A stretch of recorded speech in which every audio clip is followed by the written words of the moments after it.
श्रावण महिना इतका पवित्र का आहे? महादेवाची कृपा मिळवण्यासाठी काय करावे आणि काय टाळावे? नमस्कार मित्र हो, हर हर महादेव. हिंदू धर्मात ज्या महिन्याची आपण सर्वजण आतुरतेने वाट पाहत असतो तो अत्यंत पवित्र, मंगलमय आणि भक्तीने भरलेला महिना म्हणजे श्रावण महिना. श्रावण महिना सुरू झाला की जणू संपूर्ण सृष्टीच नव्याने जन्म घेतल्यासारखी वाटते. चारही बाजूंना हिरवाई पसरते, आकाशात काळे ढग दाटून येतात, रिमझिम पाऊस सुरू होतो आणि निसर्ग जणू नटून थटून भगवान महादेवाच्या स्वागतासाठी सज्ज होतो. पण मित्र हो, श्रावण महिना केवळ निसर्गाच्या सौंदर्याचा महिना नाही. हा महिना आहे भक्तीचा, साधनेचा, संयमाचा, उपवासाचा आणि आत्मशुद्धीचा. भगवान शिव म्हणजेच देवांचे देव महादेव. महादेवांना हा महिना अत्यंत प्रिय आहे अशी हिंदू धर्मात श्रद्धा आहे. म्हणूनच आजच्या या व्हिडिओमध्ये आपण जाणून घेणार आहोत श्रावण महिना महादेवाला इतका प्रिय का आहे, या महिन्यात कोणत्या गोष्टी आवर्जून कराव्यात, कोणत्या गोष्टी टाळाव्यात आणि श्रावणातील काही परंपरांमागे आरोग्याशी संबंधित कोणते विचार आहेत. त्यामुळे हा व्हिडिओ शेवटपर्यंत नक्की पहा. मित्र हो, श्रावण महिन्याचे महत्त्व सांगताना सर्वात आधी आठवण होते ती समुद्र मंथनाची. पौराणिक कथेनुसार देव आणि असुरांनी अमृत मिळवण्यासाठी समुद्र मंथन केले. या समुद्र मंथनातून अनेक अद्भुत रत्ने बाहेर आली, परंतु त्याच वेळी हलाहल नावाचे अत्यंत भयंकर विष देखील बाहेर पडले.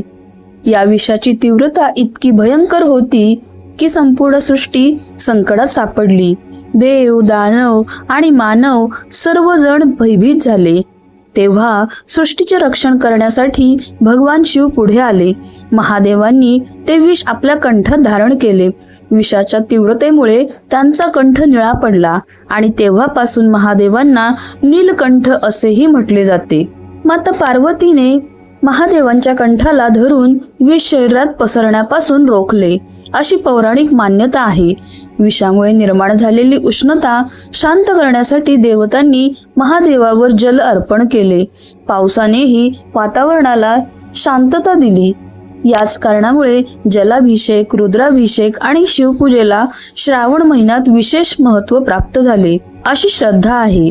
म्हणूनच असे म्हटले जाते, ज्याप्रमाणे महादेवांनी सृष्टीचे विष स्वतःच्या कंठात धारण केले, त्याचप्रमाणे भक्तांच्या जीवनातील संकटे आणि दुःख दूर करण्याची शक्तीही महादेवांकडे आहे.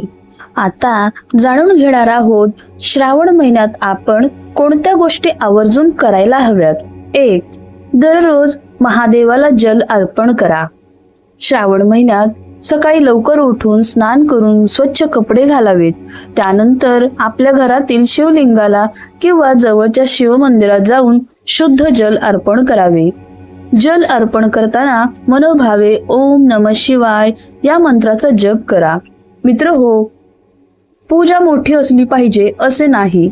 महादेवांना तुमच्या मनातील श्रद्धा आणि भावना महत्त्वाच्या आहेत. तुमच्याकडे मोठी पूजा करण्याची क्षमता नसेल तरी एक लोटा पाणी आणि मनापासून घेतलेले महादेवांचे नावही भक्तीने अर्पण करू शकता. बेलपत्र अर्पण करा. भगवान शिवांना बेलपत्र अत्यंत प्रिय मानले जाते. श्रावण महिन्यात महादेवाला 3 पानांचे अखंड बेलपत्र श्रद्धेने अर्पण करावे अशी परंपरा आहे. बेलपत्र अर्पण करताना मनात महादेवांचे स्मरण करा आणि ओम नमः शिवाय म्हणत ते अर्पण करा. शिवपूजेत बेलपत्राला विशेष महत्त्व का आहे, याबाबत अनेक धार्मिक मान्यता आणि कथा प्रचलित आहेत. म्हणून श्रावणात शक्य असल्यास बेलपत्र अर्पण करून महादेवाची आराधना नक्की करा. 3. श्रावणी सोमवार आणि मंगळागौरीची पूजा. श्रावणातील सोमवार हा भगवान शिवांच्या भक्तांसाठी विशेष मानला जातो. अनेक भक्त या दिवशी उपवास करतात, शिव मंदिरात जातात आणि महादेवाला जल, दूध, बेलपत्र अर्पण करतात. तसेच महाराष्ट्राच्या अनेक भागांमध्ये श्रावणातील मंगळवारी मंगळागौरीची पूजा करण्याची परंपरा आहे. महिला श्रद्धेने मंगळागौरीची पूजा करून आपल्या कुटुंबाच्या सुख समृद्धीसाठी प्रार्थना करतात. या परंपरांचा मुख्य उद्देश श्रद्धा, संयम आणि कुटुंबाच्या कल्याणासाठी प्रार्थना करणे. 4.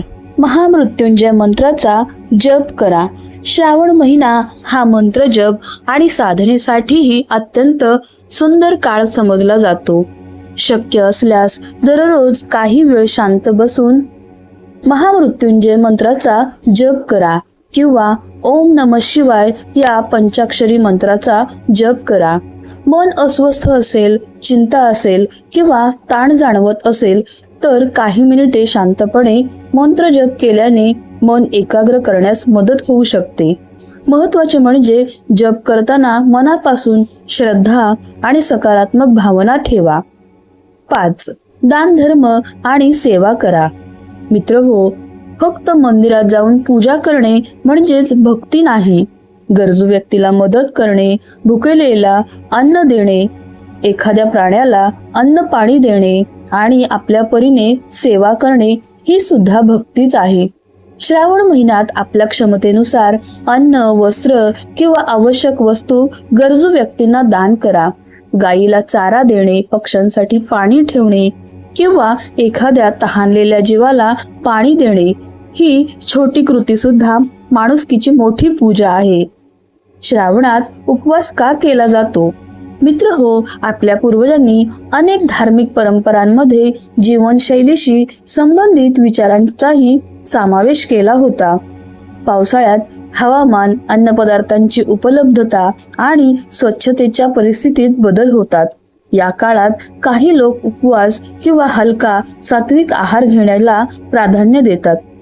उपवास करताना मात्र आपल्या शरीराची क्षमता लक्षात घेणे महत्त्वाचे आहे. आजारी व्यक्ती, लहान मुले, गर्भवती महिला किंवा ज्यांना वैद्यकीय कारणांमुळे उपवास योग्य नाही त्यांनी डॉक्टरांचा सल्ला घेणे आवश्यक आहे. श्रावणातील आहाराचा मुख्य विचार असा ठेवता येईल: साधा, स्वच्छ आणि संतुलित आहार. मित्र हो, धार्मिक जीवनात चांगल्या गोष्टी करणे जितके महत्त्वाचे आहे तितके चुकीच्या गोष्टींपासून दूर राहणेही महत्त्वाचे आहे. मांसाहार आणि मद्यपान टाळा. श्रावण महिन्यात अनेक भक्त मांसाहार आणि मद्यपान पूर्णपणे टाळतात. यामागे धार्मिक दृष्ट्या सात्विक जीवनशैलीचा विचार आहे. शक्य असल्यास कांदा, लसूण टाळा.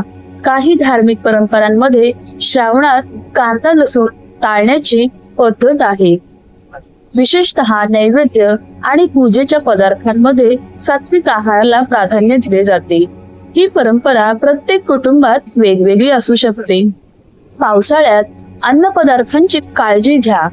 पावसाळ्यात भाज्या आणि पालेभाज्या स्वच्छ धुवून योग्य प्रकारे शिजवून खाणे महत्त्वाचे आहे. काही घरांमध्ये श्रावणात विशिष्ट पालेभाज्या किंवा काही भाज्या न खाण्याची परंपरा आहे. यामागे पावसाळ्यात अन्नपदार्थांमध्ये कीटक किंवा सूक्ष्मजीव वाढण्याची शक्यता यांसारख्या व्यवहार्य कारणांचा विचार केला जातो. म्हणून धार्मिक परंपरेसोबत स्वच्छता आणि अन्न सुरक्षेलाही महत्त्व द्या. राग, वाद आणि नकारात्मक विचार टाळा. आणि मित्र हो, ही गोष्ट सर्वात महत्त्वाची आहे. श्रावणात आपण मंदिरात जाऊन महादेवाला पाणी अर्पण करतो, बेलपत्र वाहतो, मंत्र जप करतो. पण जर त्याच वेळी आपण एखाद्याला त्रास देत असू, कोणाचा अपमान करत असू, सतत राग करत असू किंवा मनात द्वेष ठेवत असू तर आपल्या भक्तीचा खरा अर्थच हरवतो. म्हणून या श्रावणात एक संकल्प करा: कमी बोलू, गोड बोलू, राग आला तर शांत राहू, कोणाचे मन दुखावणार नाही. महादेवांना फक्त आपल्या हातातील पूजा नव्हे तर आपल्या मनातील भावनाही महत्वाच्या आहे. मित्र हो, श्रावण महिना म्हणजे केवळ उपवास, पूजा आणि मंदिर दर्शन नाही. श्रावण म्हणजे स्वतःकडे पाहण्याची संधी. आपल्या शरीरासाठी सात्विक आहार, मनासाठी मंत्र जप, आत्म्यासाठी भक्ती आणि समाजासाठी सेवा हा श्रावणाचा सुंदर संदेश आहे. महादेव आपल्याला शिकवतात की जीवनात कितीही विषारी परिस्थिती आली कितीही संकटे आली तरी संयम सोडू नका. ज्याप्रमाणे महादेवांनी हलाहल विष धारण करूनही सृष्टीचे रक्षण केले, त्याचप्रमाणे आपणही आपल्या जीवनातील अडचणींना धैर्याने सामोरे जाऊया. श्रद्धा ठेवा, संयम ठेवा आणि कर्म करत राहा. महादेवांची कृपा नक्कीच आपल्या जीवनाला योग्य दिशा देईल. तुम्हाला ही माहिती आवडली असेल तर व्हिडिओला लाईक करा, तुमच्या मित्र परिवारासोबत शेअर करा आणि आपल्या चॅनेलला सबस्क्राईब करायला विसरू नका. आणि हो, कमेंट बॉक्समध्ये प्रेमाने लिहा हर हर महादेव. श्रावण महिन्याच्या तुम्हाला आणि तुमच्या परिवाराला हार्दिक शुभेच्छा. हर हर महादेव.